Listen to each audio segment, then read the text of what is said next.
Welcome back to my channel. तो स्वागत है आपका फिर से मेरी यूट्यूब चैनल पर जिसका नाम है मैथमेटिक्स पॉइंट। तो आज का टॉपिक हम डिस्कस करने वाले हैं क्लासिफिकेशन। ये रीजनिंग का मेरा तीसरा लेक्चर है। अगर आपने मेरी लास्ट दो वीडियोस नहीं देखी तो प्लीज़ यूट्यूब पे जाकर उनको देख लीजिएगा।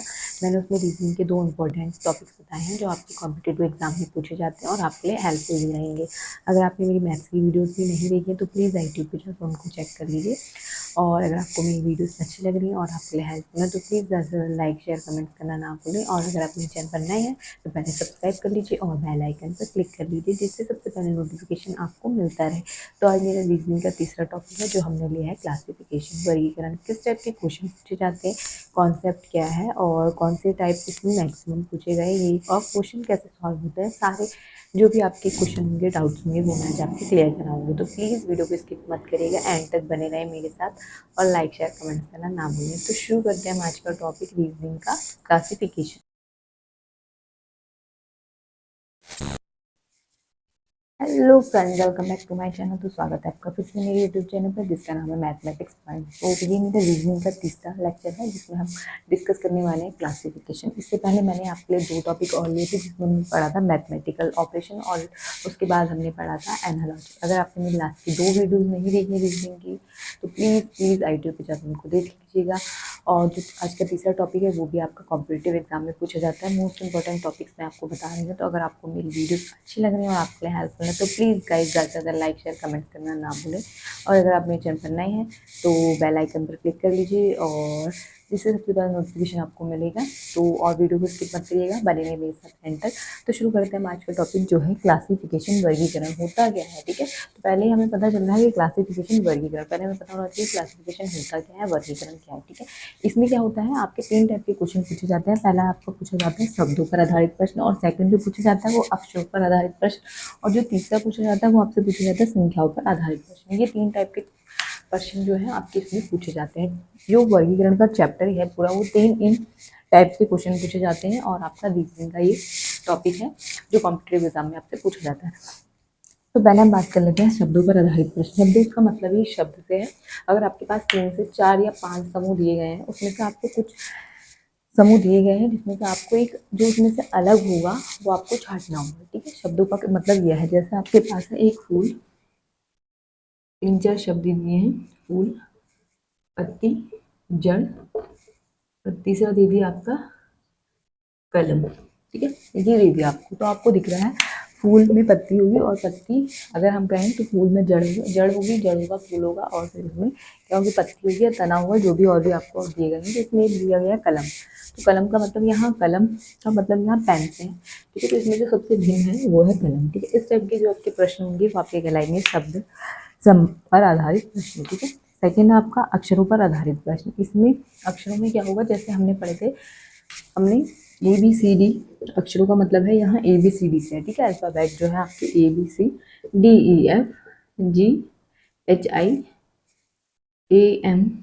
ठीक है, इस टाइप के आपके शब्द दिए जाएंगे, अक्षर दिए जाएंगे, जिसमें आपको पहचानना होगा कि इसमें सबसे भिन्न कौन सा है। तो आप देख पा रहे हैं ये है 1 2 3, काउंटिंग करें तो ये है 4 5 6, और ये हो गया 7 8 9, पर यहाँ KLMN हो गया, KMP आ गई। ठीक है, ये जो है इसकी सीरीज जो है सबसे अलग है। या तो इसमें जो भी गैप हो वो सेम हो, या जितने भी आप पैटर्न देख रहे हैं उसमें गैप नहीं है, तो वो आपकी सीरीज आप देख सकते हैं इसमें किस टाइप की कौन सा जो इसमें सबसे अलग हुआ, तो वो आपका ऑप्शन सही होगा। ठीक, थर्ड है आपका संख्याओं पर आधारित प्रश्न। संख्याओं पर आधारित प्रश्न का मतलब यह है, जैसे आपके पास एक क्वेश्चन दिया है 5 6 7 8 9 9, फिर दे दिया 4 5 6, और एक दे दिया 1 2 3। ठीक है, आपको कुछ संख्याएं दे दी और इसमें बताइए कि क्लासिफिकेशन में क्वेश्चन दे दिए कौन सी भिन्न है। ठीक है, तो यहाँ हम देख पा रहे हैं 5 6 7। ठीक है, ये तो सीरीज ठीक है। फिर 8 9 9 और 4 5 6 1 2 3। तो इसमें जो सबसे भिन्न है वो 8 9 9 है। 8 9 9 क्यों है, क्योंकि यहाँ 5 के बाद जब 6 आता है, 6 के बाद 7 आता है, और 5 5 6 है, और यहाँ पे 1 2 3 है। कभी कभी ये डिजिट इस टाइप में 5 6 7, या फिर आपको यहाँ जो गैप होगा वो देखना पड़ता है, किस में गैप समान निकला है, आप इस टाइप से भी देख सकते हैं। ठीक है, ये मैंने सिर्फ एग्जांपल बताया था, आपके जो क्वेश्चन होंगे वो कुछ अलग टाइप के आएंगे। ठीक है, संख्याओं पर। तो हम डिस्कस कर लेते हैं इनसे बेस्ड कुछ क्वेश्चन का। तो मैं उससे पहले आपको रिपीट करवा दूँगी ये चीज़ें। अभी हमने पढ़ा क्लासिफिकेशन में जो क्वेश्चन होते हैं वो आपके 3 टाइप के पूछे जाते हैं। 3 टाइप में आपका सबसे पहले पूछा जाता है आपके शब्दों पर आधारित, जिसमें आपको 5 या 6 शब्दों का या 4 शब्दों का समूह दिया जाएगा, जिसमें आपको सबसे भिन्न जो होगा, अलग जो होगा, उनमें से वो छांटना पड़ेगा। फिर उसके बाद हमने बात करी अक्षरों पर आधारित प्रश्न। अक्षरों पर आधारित प्रश्न का मतलब है आपको ABC अल्फ़ाबेट कुछ भी दिए गए होंगे और उसमें आपको सेम देखना होगा, उनमें जो पैटर्न है वो सेम होना चाहिए 3 में, और चौथे में अलग होगा तो उसमें क्या होगा, उसका अलग होगा। ठीक है। फिर है संख्याओं पर आधारित प्रश्न। संख्याओं पर आधारित प्रश्न का मतलब यह है कोई भी डिजिट दी गई होंगी आपको उनमें देखना होगा गैप कितना निकल रहा है या उनके बीच कोई ना कोई संबंध है जो उनमें से भिन्न होगा, तो आपका क्या कहलाएगा, वही ऑप्शन आपका सही कहलाएगा। तो ये 3 टाइप से अब हम इसके बाद क्वेश्चन सॉल्व करेंगे। तो अगर आपको मेरी वीडियो अच्छी लग रही है तो प्लीज़ वैसे ज़्यादा लाइक शेयर कमेंट करना ना भूलें।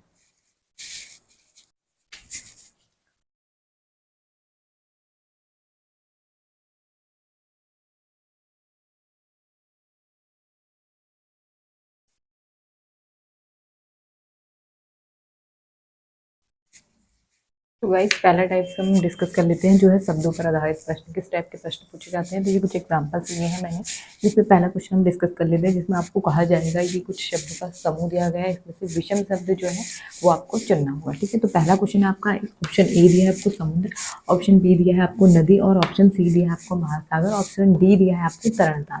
ठीक है। तो पहले आपको देखना है इसमें से कौन सी सेम है और कौन सा विषम आ रहा है, और आ रहा है, इसमें से कौन से शब्द जो है एक ही समूह में आ रहे हैं और कौन सा जो है एक जो है वो कौन विषम आ रहा है। तो ठीक है। तो हम देख रहे हैं समुद्र काफ़ी बड़ी मात्रा में पानी होता है, जिसमें नदी में भी काफ़ी मात्रा में पानी होता है, और महासागर को तो पूछिए मत। तरणताल जो होता है, तरणताल को आप कहते हैं स्विमिंग पूल। ठीक है। Swimming pool. ठीक है। अगर आपको नहीं पता है तो आप इसको याद रखिएगा, क्योंकि इस टाइप के क्वेश्चन पूछे जाते हैं और आपको हिंदी में नाम दिया जाता है, जिसमें आपको पता होना चाहिए कि इसका मीनिंग क्या है, राइट मीनिंग क्या है। तो ठीक है। तरणताल को हम स्विमिंग पूल कहते हैं। तो आप देख पाते हैं कि यहाँ समुद्र है, समुद्र जो है इसमें पानी कभी रुकता नहीं है, नदी में भी पानी नहीं रुकता, और जो महासागर है इसमें भी जो पानी है वो नहीं रुकता, और अपने आप में ये प्राकृतिक चीज़ें हैं। जबकि तरणताल जो स्विमिंग पूल है वो मानव निर्मित है। तो इसमें जो अलग ऑप्शन आ गया वो आपका तरणताल। ठीक है। समझ में आया। इसमें पहला क्वेश्चन था समुद्र, नदी, 4 ऑप्शन दिए थे महासागर और तरणताल, स्विमिंग पूल। तो इसमें जो सबसे अलग था वो था स्विमिंग पूल, क्योंकि स्विमिंग पूल में हमें पानी डालना पड़ता है, उसमें अपने आप पानी नहीं होता है। ठीक है। सेकेंड है आपका, ये ऑप्शन ए दिया है आपको भूगोल, ऑप्शन बी दिया है भौतिकी, ऑप्शन सी दिया है आपको रसायनिक विज्ञान, ऑप्शन डी दिया है आपको जीव विज्ञान। तो हम देख पा रहे हैं जो 3 विषय हैं वो आपके साइंस के हैं और एक आर्ट्स का विषय है। ठीक है। तो इसमें भौतिकी, रसायनिक विज्ञान, जीव विज्ञान, तो एक जो है साइंस के सब्जेक्ट है 3, और ये जो है आर्ट्स का सब्जेक्ट है। भूगोल सबसे अलग है। ठीक है। भौतिकी में हम भौतिक विज्ञान जिसे हम फिजिक्स कहते हैं वो पढ़ते हैं, रसायनिक में रसायन विज्ञान, और जीव विज्ञान में हम जीवों के बारे में अध्ययन करते हैं। तो ये है हमारे 3 टॉपिक साइंस के। इसमें जो सबसे अलग है वो आपका भूगोल। ठीक है। थर्ड क्वेश्चन है आपका, ऑप्शन ए दिया है सास, ऑप्शन बी दिया है भतीजा, ऑप्शन सी दिया है पोता, और ऑप्शन डी दिया है परदादा। ठीक है। तो इसमें से हम देख पा रहे हैं जो सबसे भिन्न होगा वो कौन सा होगा, वो होगा ऑप्शन ए सास। क्योंकि अगर हम बात करें भतीजे की, पोता की, परदादा की, ये होगी आपकी एक फैमिली। ठीक है। और सास जो है वो आपकी दूसरी फैमिली में, जब आपकी शादी होती है तो उसके बाद आप जहाँ जाते हैं, मैरिज होती है आपकी, तो आपकी सास कहलाती है। तो ये हो गया अलग अलग पैटर्न में। ठीक है। और जो है एक परिवार जो आपका अपना परिवार होगा उसमें भतीजा भी आएगा, पोता भी आएगा, परदादा भी आएंगे, पर सास जो हो गई वो अलग फैमिली में जाके आपको नए रिश्ते में बनानी पड़ती है। ठीक है। फोर्थ है आपका, ए ऑप्शन है कार, बी ऑप्शन है बस, सी ऑप्शन है स्कूटर, और डी ऑप्शन है जीप। तो इसमें सबसे अलग कौन सा होगा, कार जो है आपका 4 व्हीलर वाला है, बस भी आपकी 4 व्हीलर है, जबकि स्कूटर आपका है 2 व्हीलर, और जीप भी आपकी 4 व्हीलर। तो इसमें जो और विषम आ गया वो आ गया आपका स्कूटर। ठीक है। नेक्स्ट क्वेश्चन है आपका आंदोलन, उलझन, हल्ला गुल्ला और विनाश। ठीक है। तो हम देख पा रहे हैं आंदोलन जो है काफ़ी बड़ी मात्रा में होता है, और कभी कभी शांत आंदोलन भी होता है, कभी अशांत आंदोलन भी होता है। मतलब आंदोलन ऐसा होता है जिसमें कोई अपनी बात जो है मनमानी करता है शांत तरीके से, कोई काफ़ी हल्ला गुल्ला करके आंदोलन पे बैठ जाते हैं। ठीक है। उलझन जो होगी वो कुछ अलग तरीके की हुई, जैसे हमें किसी भी टॉपिक पे ये कोई भी सिचुएशन है तो हम उसमें उलझन है कि हम ये करें या ना करें। ठीक है। तो वो चीज़ उलझन अलग है। और हल्ला गुल्ला वही हो गया, हल्ला शोर मचाना किसी भी चीज़ के लिए। और विनाश भी देख सकते हैं आप, काफ़ी जब विनाश कहते हैं तो वो काफ़ी हाई लेवल की मात्रा में माना जाता है। विनाश हो गया कहते हैं हम, इस चीज़ का विनाश हो गया, या यहाँ ये वार चल रहा है। ठीक है। तो विनाश काफ़ी जो हो गई ऐसी उलझने हो गई। ठीक है। तो इसमें जो सबसे अलग है वो है आपका उलझन। उलझन जो है वो आपके माइंड में ही या आपके खुद अपने अंदर ही चलता रहता है, पर आंदोलन, हल्ला गुल्ला और विनाश ये है दूसरों पर भी इफेक्ट करते हैं। ठीक है, तो इसमें सबसे अलग हो गया आपका उलझन। ठीक है, सेकंड आपका ए है ऑप्शन आपका कलम, लेखन सामग्री। जैसे कलम है वो किससे संबंधित होगी, लेखन सामग्री से संबंधित है। पृथ्वी चंद्रमा से दिया है, सूर्य तारा से दिया है, चित्रकार कलाकार से दिया है। तो इसमें जो सबसे हमें विषम दिख रहा है वो क्या होगा, तो हम देख पा रहे हैं कलम जो है लेखन सामग्री से संबंधित है, जी बिल्कुल सही है। पृथ्वी चंद्रमा से नहीं हो सकती, ठीक है, क्योंकि पृथ्वी पर हम रहते हैं और चंद्रमा पे भी, हाँ वो है कि चंद्रमा पे भी रहना अभी स्टार्ट नहीं करा है, पर बातें चल रही हैं। ठीक, सूर्य तारा से संबंधित है और चित्रकार कलाकार से। तो इसमें सबसे भिन्न जो आगे चंद्रमा और पृथ्वी। ठीक है, तो इसका जो राइट ऑप्शन हो गया वो है पृथ्वी और चंद्रमा। तो आपके इस टाइप के क्वेश्चन जो है आपके शब्दों पर आधारित प्रश्न आपके क्लासिफिकेशन में पूछे जाते हैं। आपको 4 या 5 समूह दे दिए जाएंगे शब्दों के और उसमें कहा जाएगा विषम पद छाटिए। ठीक है, तो इस टाइप के आपके क्वेश्चन पूछे जाते हैं कॉम्पिटिटिव एग्जाम में। तो इसके बाद हम बात कर लेते हैं अक्षरों पर आधारित प्रश्न। तो वीडियो को स्किप मत करिएगा, एंड तक बने रहिए मेरे साथ। लाइक शेयर कमेंट करना ना भूलें। तो अभी तक हमने पढ़ा शब्दों से संबंधित, अब हम पढ़ रहे हैं अक्षरों से संबंधित। तो किस टाइप के क्वेश्चन पूछे जाते हैं, तो पहला क्वेश्चन है आपका, इसमें आपको कुछ ऑप्शन दिए हैं NQ2WBSVZ। ठीक है, फिर आपको दिया WZCF, फिर आपके कितना DEH के। तो इसमें कौन सा पैटर्न लग रहा है और कैसे इसकी सीरीज दी गई है आपको वो फाइंड आउट करना है। फिर जो 3 सीरीज या कितने सीरीज में मिलेगा तो वही पैटर्न आपको अगले उसमें मिलना चाहिए ऑप्शन में। अगर जिसमें नहीं मिलेगा तो आपका क्या कहलाएगा, विषम या और ऑप्शन कहलाएगा, आपको उसको टिक करना है। तो यहाँ हमारे पास है NQTW। पहले हम इसमें गैप देख लेते हैं, एन के बाद हम कितने अक्षर पढ़ते हैं कि हमें क्यू मिलता है, NOPQ। ठीक है, यहाँ हम पढ़ रहे हैं 3, फिर हमें क्यू मिल रहा है, फिर क्यू के बाद QRSTU। ठीक है, ST, फिर 3 पढ़ रहे हैं, और टी के बाद W कब आ रहा है, TUVW। फिर से हम यहाँ 3 पढ़ रहे हैं तो हमारे पास W मिल रहा है, तो यहाँ जो है +3 +3 +3। अब आगे पढ़ लेते हैं PQRS। ठीक है, ये भी 3 है, फिर STUV, फिर भी 3 है, फिर UVWXYZ। यहाँ पे हमें कितने पढ़ने पड़े हैं, 4। तो ये पैटर्न सही नहीं बैठा। इसके बाद हम आगे वाला देख लेते हैं WXYZ। यहाँ हमारे पास 3 पढ़ना पड़ रहा है, फिर उसके बाद Z के बाद आता है आपके पास ABC, फिर आपके पास 3। ठीक है, C के बाद DEF, फिर आपके पास +3। ठीक है, तब हमें पता चला जो पैटर्न आने वाला है वो +3 +3 में आने वाला है। ठीक है, तो उसके बाद लास्ट वाला है BCDE, फिर से आपको +3 करना पड़ रहा है, फिर E के बाद FGH, फिर 3। ठीक है, और HIJK, फिर 3। ठीक है, तो इसमें जो सही पैटर्न होने वाला है वो आपका +3 था, और जो रॉन्ग ऑप्शन है वो आपका पास PSVZ। ठीक है, इस टाइप के आपके अल्फ़ाबेट दिए जाएंगे, उनमें आपको पैटर्न फाइंड आउट करना होगा। जिसमें वो पैटर्न सही नहीं बैठता है तो आपका ऑप्शन रॉन्ग होगा। ठीक है, तो सेकंड क्वेश्चन है हमारे पास GHIXCYZVUT और CTU। फिर हम यहाँ पैटर्न देखेंगे जैसे हमने पहले क्वेश्चन में देखा था, उसी टाइप से यहाँ देखेंगे। तो हम पढ़ रहे हैं GHI। ठीक है, GH, फिर यहाँ भी H के बाद I। ठीक है, 1 1 का पैटर्न है, फिर है XYZ, यहाँ भी 1 का गैप है।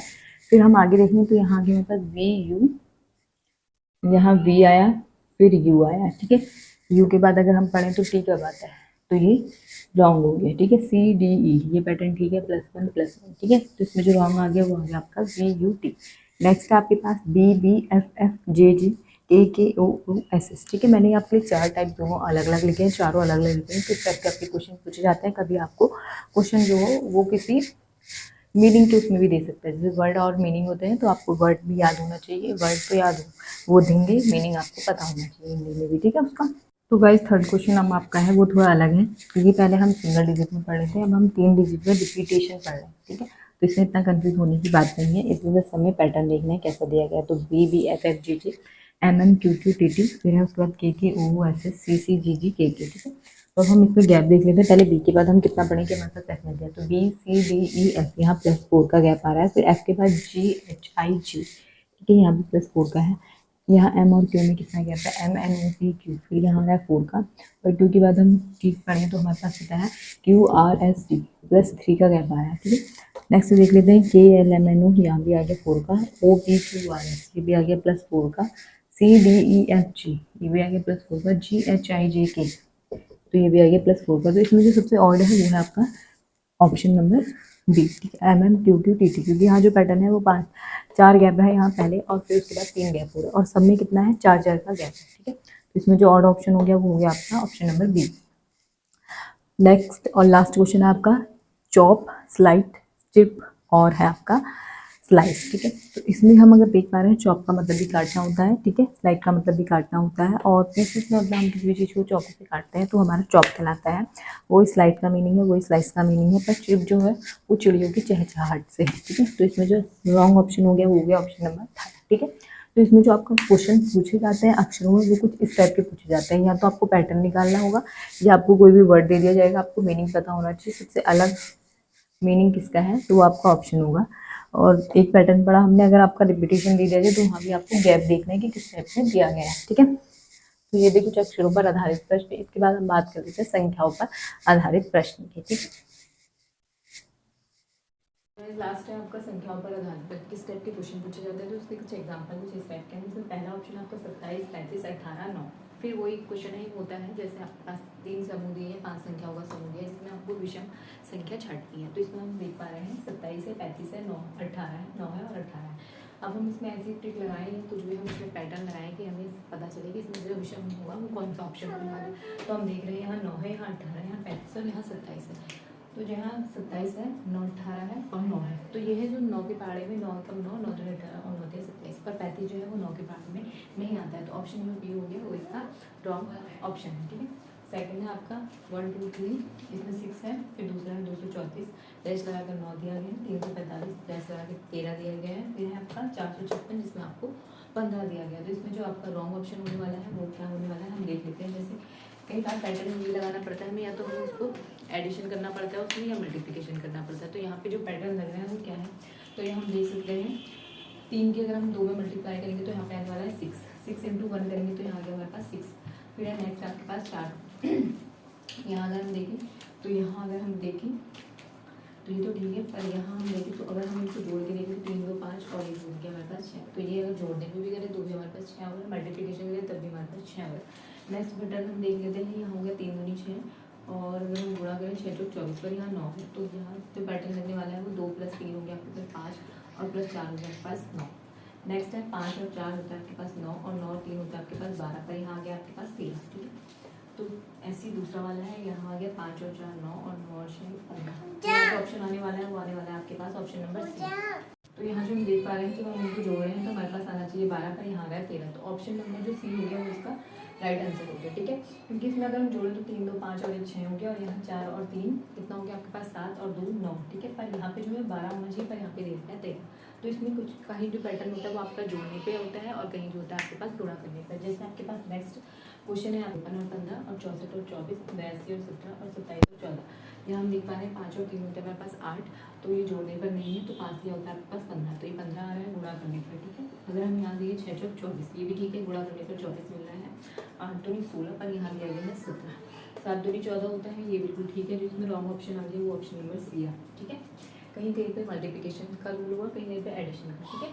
तो इसमें हो गया ऑप्शन नंबर सी आपका रॉन्ग। नेक्स्ट आपके पास 12 21 23 32 34 83 55 65, ठीक है। इससे साफ साफ दिख रहा है हमें जो दिया गया है हमें उसका रेसिप्रोकल मतलब जैसे उसका साइड दिखाया गया है। जैसे 12 को हम उल्टा करें तो आ जाएगा 21 और 23 को उल्टा करें 32, 34 को उल्टा करें 43, पर 55 को उल्टा करेंगे तो 55 ही आना चाहिए, पर यहाँ है 65। तो ऑप्शन नंबर डी इसका रॉन्ग हो गया, ठीक है। नेक्स्ट आपके पास जो 5वां क्वेश्चन है उसमें ए ऑप्शन है 29 31 42 49 5 और 7 11 और 13।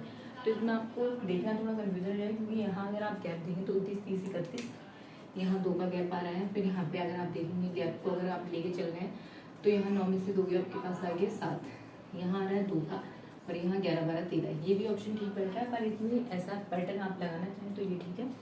पर अगर आपको प्राइम नंबर आपने नहीं पढ़ना, अभाज्य संख्या कह सकते हैं हम, तो यहाँ हमें दिख रहा है 29 और 31 अभाज्य संख्या है, 5 और 7 अभाज्य संख्या, 11 और 13 अभाज्य संख्या, बल्कि 82 और 49 जो है 42 और 49 जो है वो अभाज्य संख्या नहीं है। तो अभाज्य संख्या अगर आपको नहीं पता है, आपने मेरी मैथ्स की वीडियोस नहीं देखी है नंबर सिस्टम की, तो प्लीज़ यूट्यूब पे जाकर उनको देख लीजिएगा, जिसमें अभाज्य नंबर और भी मैंने आपके लिए हेल्पफुल वीडियोस रखी हैं। तो ज़्यादा से ज़्यादा देखिए, लाइक शेयर कमेंट्स करना ना भूलें। तो आज का टॉपिक था हमारा क्लासिफिकेशन, उसमें किस टाइप के आपके क्वेश्चन पूछे जाते हैं, क्या उसका पैटर्न है, ये सब आज हमने डिस्कस करा। और इसी टाइप का जो क्वेश्चन है वो आपके कॉम्पिटिटिव एग्जाम में पूछे जाते हैं। तो अगर आपको मेरी वीडियोस अच्छी लग रही है और आपके लिए हेल्पफुल है तो प्लीज़ गाइस ज़्यादा से ज़्यादा लाइक शेयर कमेंट्स करना ना भूलें। हम मिलेंगे नेक्स्ट वीडियो में नेक्स्ट लेक्चर के साथ, तब तक के लिए बाय बाय।